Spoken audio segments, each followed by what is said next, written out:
أخبار الجزائر والعالم من قناة أخبار اليوم. تحية طيبة ومرحبا بكم.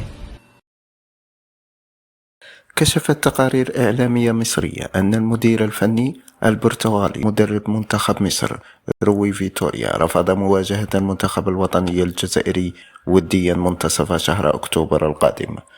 وحسب صحيفة اليوم السابع المصرية، فإن قرار رفض المدير الفني البرتغالي فيتوريا مواجهة المنتخب الوطني الجزائري جاء من منطلق عدم جدوى اللقاء من الناحية الفنية، قبل أن يؤكد أن لاعبيه لن يستفيدوا من المباراة لا فنيا ولا بدنيا.